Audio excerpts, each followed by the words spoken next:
Este texto fue encontrado escrito en la pared del cuarto del señor Ogdenwell Benton, de 73 años de edad.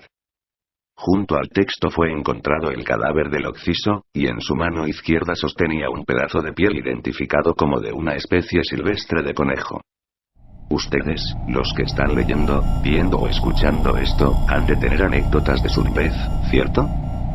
Por favor, antes de seguir leyendo mis palabras, dense un momento y recuerden algo de su infancia. Su juguete preferido, su pasatiempo, su comida preferida, su mejor amigo.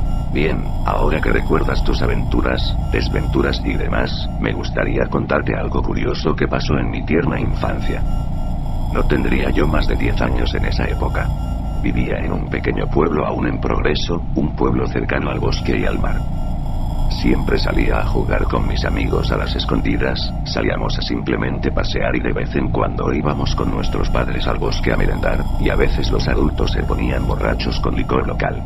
Deja decirte que el licor producido en nuestro pueblo es uno de los fuertes problemas que hay en estos días, así que probablemente puedas imaginarte la escena. Ok. Me siento algo incómodo al contar esto, como verás he estado tratando de evadir el tema en mis últimas líneas de arriba, pero es que esta no sé. Es una sensación llena de miedo, terror, y sobre todo llena de cosas bizarras. Mi padre era un experto cazador de venados, y un día decidió llevar a mi primo a cazar y enseñarle el arte. Cuando dieron las 1 p.m., él y mi primo partieron al bosque con un par de rifles y suficiente munición para tirar a toda una manada. El reloj viejo que teníamos estaban por marcar las 8 p.m. y mi padre, tanto como mi primo, no llegaban. A mi madre le extrañó un poco esto, pues solían llegar antes de que oscureciera ya que se escondía el camino entre la maleza. No le tomo exagerada importancia. Han de estar cargando con algún venado enorme. Eso se repetía a sí misma. Al cabo de un rato, mi mamá me metió a la cama, y me dio las buenas noches. Cuando ella salió de mi habitación, justo en ese exacto momento, alguien golpeó fuertemente la puerta de nuestra casa. 3 veces. Junto con un grito que estoy seguro se escuchó en todo el lugar. María. María. Mi madre estoy seguro que estuvo a punto de desfallecer del susto ahí mismo, pero sé que identifico la voz de mi padre y eso evitó el golpe al suelo. Me levanté de mi cama y me asomé por un borde de la puerta, donde vi como mi madre en un apuro abría rápidamente la puerta, y mi padre entró. Su camisa preferida estaba llena de manchas de sangre, parecían recientes pero no pude observar alguna herida en él. En la mano izquierda cargaba un rifle doblado por la mitad, como si hubieran formado una L con él. Y en su mano derecha tenía fuertemente agarrado lo que parecía un pedazo de piel. ¿Qué pasó? ¿Dónde está Damián?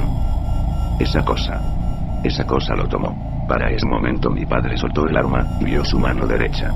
Podría decir que no se había percatado de que estaba sosteniendo, pues cuando vio el dedo lo tiró al suelo y se quedó callado. Mi madre estaba entrando en un estado algo raro. Es como si sabes que están paralizados de terror, pero a la vez se mantienen calmados. Nunca lo había visto ni lo volví a ver en toda mi vida. Mientras esto ocurría, el frente de nuestra casa ya estaba lleno de los pueblerinos que estaban curiosos, y la mayoría de ellos escucharon todo. De entre los probables 20 hombres que estaban en el lugar, rápidamente 10 se apuntaron para ir en busca de mi pobre primo, y aunque sabían que era una búsqueda inútil que probablemente arriesga sus vidas, todos acordaron ir. Ahora, hubo una discusión si era preferible ir esa misma noche, o esperar al primer rayo del sol. Haré esto lo más breve posible. Incluidos mis 2 padres, los que iban al bosque en ese momento eran 6 personas, bueno, sin incluirme a mí, que me escabullí y cuando los adultos se dieron cuenta ya estábamos dentro del bosque. No podían arriesgarse a llevarme de vuelta. No pasó mucho que mi padre empezó a balbucear algo, entre lágrimas. Fue cuando vimos el rastro de sangre. El bosque oscuro se tornó amenazante, la brisa del viento se tornó un susurro y los árboles se tornaron en testigos del terror. Con el miedo impreso en las caras de todos, seguimos el rastro de la sangre, y nadie se atrevió a preguntar qué había pasado, porque en el fondo se lo imaginaban. Pero nunca se imaginaron de qué forma pasó. El rastro aún fresco nos llevó a descubrir el rifle de mi primo junto con su gorra favorita. No hubo comentarios, solo un silencio profundo, casi tangible. Al final, la sangre dejó de formar un camino. Uno de los cazadores preguntó: ¿y ahora qué? Y yo: Creo que tenemos que seguir derecho. Mi madre era la más asustada, se podía ver. Al cabo decidieron ir aún más adelante, y sé que todos sentían el peligro. Se consolaban con frases como los malditos osos lo hicieron. No puede ser más que un animal. Estaban tan equivocados, y a la vez en lo correcto. Al cabo de algunos minutos pudimos vislumbrar una antorcha prendida, en un claro del bosque y se podía ver una pequeña casa, que seguro había quedado sin terminar. A medida que nos acercábamos vimos algo colgando de una rama del árbol. Era mi primo o lo que quedaba de él. Junto a su cadáver vimos a un hombre. Un hombre vestido de traje que estaba prendiendo una fogata a un lado. Viéndolo de lejos no pudimos apreciarle bien. Yo y mi madre nos hicimos hacia atrás y los hombres con armas corrieron hacia el hombre y entre maldiciones y gritos todos dispararon contra él a una distancia considerable, aunque eran muy buenos cazadores y no falló nadie.